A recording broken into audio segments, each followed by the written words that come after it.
MaXXXine is the third installment of the X series. Once again, Ty West wrote and directed the film, with the return of lead star and producer Mia Goth as Maxine Minx. The film is set in 1980s Hollywood about adult film star and aspiring actress Maxine Minx, who finally gets her big break. But as a mysterious killer stalks the starlets of Hollywood, a trail of blood threatens to reveal her sinister past. Now, I liked X, but I thoroughly liked Pearl, but this just shows that I still do not own a Blu-ray copy of the prequel, so I must not be an actual fan, and I've got to be a fraud after all.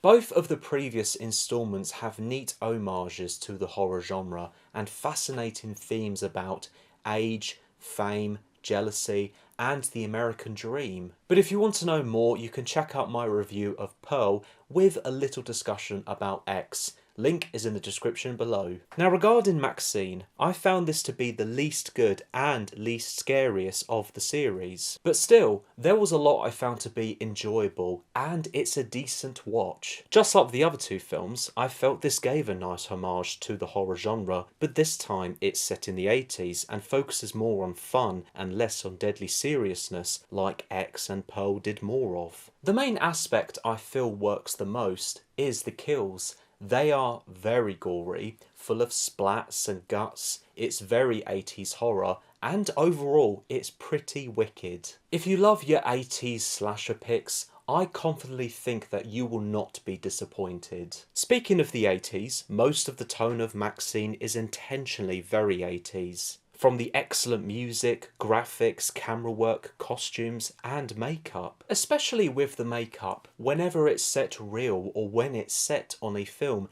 and it's all made so well with so much dedication. The film was never on the nose by the horror references. They had limitations and, more importantly, usefulness. For example, the Bates Motel and house from Psycho 2 that I felt brought a lot of development and purpose for MaXXXine and her demons. How it can be used as an actual creepy location for story development and not just for nostalgia. To discuss about the other side of the tone, with this being a Ty West film and just like with X and Pearl, MaXXXine still has that familiar creepy atmosphere with unsettling imagery and music. It works by putting you into the shoes of MaXXXine herself and experiencing the demons she is going through based on the events from X. As I mentioned at the start of this video about this film being the least scary one out of the three, but there are still occasional moments to be on the edge of your seat. But again, this does focus more on being an enjoyable experience. With that said,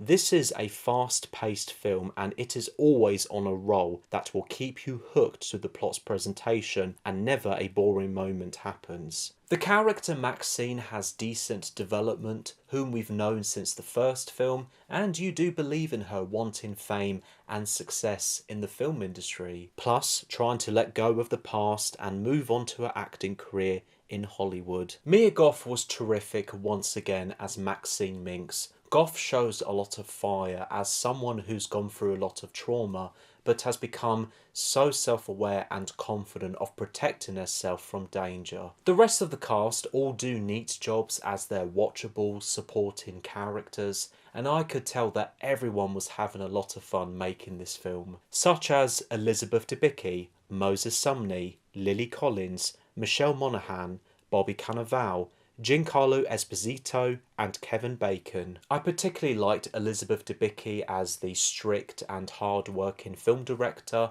who becomes as a mentor figure to MaXXXine in advising about how challenging and lucky it is to be in Hollywood. I also liked Kevin Bacon as the slippery private detective. His character's presence gave me Jack Nicholson Chinatown vibes, and you can tell that he is having a lot of fun playing as a villain. I felt the story of MaXXXine had neat themes. The first being about her continuing ambitions and desire for fame. At the start of the film, of her going to this audition that she passionately wants this role for this religious sequel horror film. The other message could be that the film is giving the middle finger to these Christian worshippers who are anti-protesters against adult and horror filmmaking. Wanting to achieve art and destroy censorship could be another theme. With my negatives, I felt that some of the supporting characters didn't feel fleshed out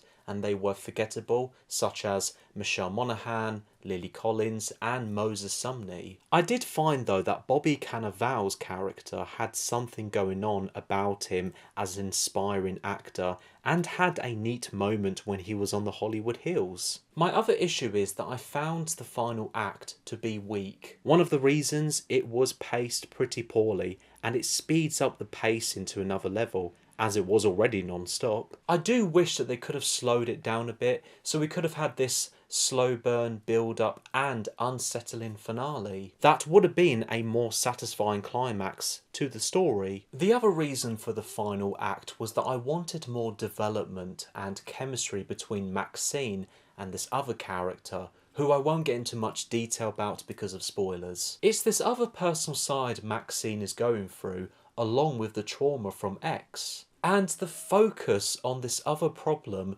felt underdeveloped and temporary. But overall though, MaXXXine was a fun and decent watch despite its weak finale. Excellently performance once again from Mia Goth, wicked kills and a nice homage to 80s horror, both from the references and themes. It's worth watching if you've seen X and Pearl.